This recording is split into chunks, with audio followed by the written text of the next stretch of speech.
We're 1 week out from arguably the biggest album of the year, so let's see what's on the agenda. Oh boy.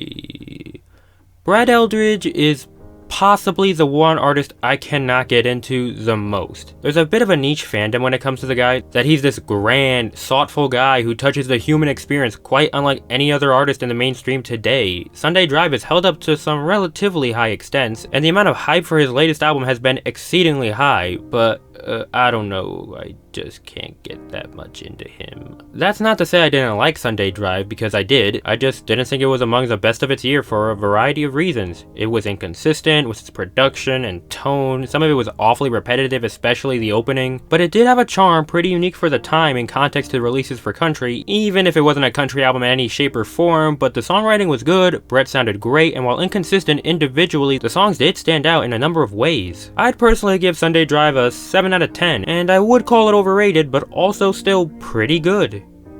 That's not what this album was. Going into Songs About You was just kinda boring. The pre-releases weren't as enticing as the highs of Sunday Drive, nor did it feel like it was reaching any new areas that album didn't go into. For the most part, it felt like the core speciality of what made Sunday Drive mostly work was ripped away in the making of this album, and I feel like the obvious drop in quality stems from the lack of the original producers. You can definitely feel the loss of Ian Fitchuk and Daniel Tajan in the production department, and while I do like a bit of Nathan Chapman's work, this is definitely one of his lesser offerings production-wise, as if he's trying to emulate the atmosphere the duo provided on Sunday Drive, rather than creating his own or actually nailing the emulation in the first place. Like with Ian No's two albums, they have similar atmospheres, yet they do sound distinguishable enough despite the fact they were done by different producers and both sound fantastic. This one just tries too hard to repeat the success of another and mishandles what made it good in the first place. Like with Home Sweet Love, it just feels gray from the soul influences, the atmosphere, even down to the chord progressions. It feels derivative in a way the better songs on Sunday Drive just weren't. It might be my claptrack bias talking, but even if you remove that, I don't think it would factor that much into my judgment. Wait Up For Me wants to be this grand romantic song, but the amount of basic instrumentals and vocal layering make it feel amateurish and overall hollow. Holy Water wants to be this almost neo-soul revival with a hint of gospel, but it ends up sounding derived and frankly uninspired, and adds a random build-up that just doesn't add anything to the song's effect. There's a few moments I think land somewhat, albeit for their pretty simplistic nature. Can't Keep Up has some nice horns and an overall structure to it, and is a bit unique for Brett, honestly. What Else You Got is a simple piano ballad, which while inherently simple, doesn't really fall apart, despite it not going for any extraordinary highs. Want That Back had some potential for the first minute or so. Did I mention how Can't Keep Up has nice horns? Man, this is just a hard album to talk about. It's not inherently bad or has any truly negative elements, nor is it a cocky album that thinks it's deeper than it actually is. The emotional beats and themes are there. They're real. I buy a lot of the emotion on a lot of this with the admittingly good performance Brett provides on Want That Back, where Brett wants to reclaim his glory days. It sounds serious, not corny or preachy. Where the Light Meets the Sea has multiple meanings I find super compelling. The somewhat messy story of moving forward, while not properly built up, I think concludes pretty nicely, despite how disjointed it is. They just happen to be put into a poor lens that's merely a distorted reflection of what came before. And that leads me into the core issue of why this album just doesn't work. Brett himself.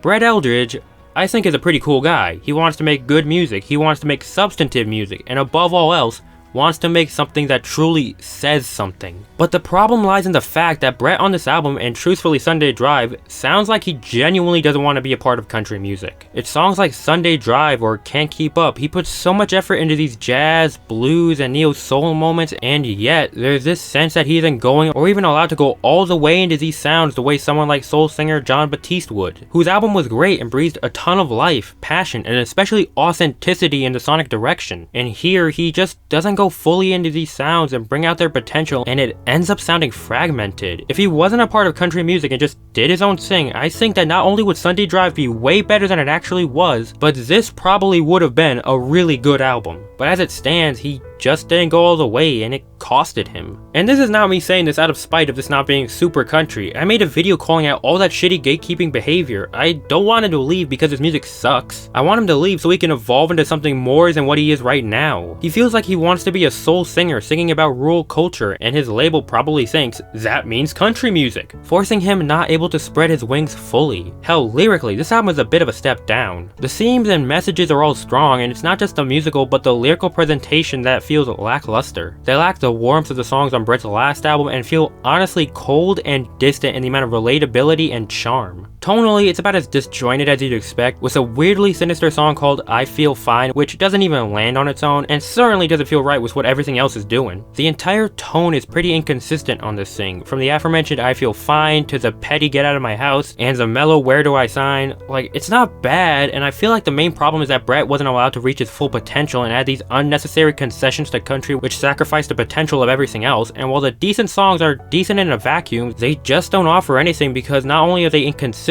they're just not whole. It's like if you kept all the problems of Sunday Drive and none of the strengths. And it's not like my bias against this genre is talking, because the latest Swamp Dogg album was a very well put together album that I can easily say was just not my thing. Nor do I have a bias against super non-country albums since I praised Humble Quest earlier this year, which I felt had a strong grasp on its sound, themes, and writing, and was a really tight ship in terms of those aspects. Here, there's just so many genuine problems I have with this thing that it causes me not to really enjoy it in any strong way. I hope Brett can work it out on his next album, but for now, here's your arbitrary 5 out of 10. Not genuinely mediocre, but mildly frustrating and even a bit of disappointment. If you like it, it's cool, I'm glad for you, but I just can't.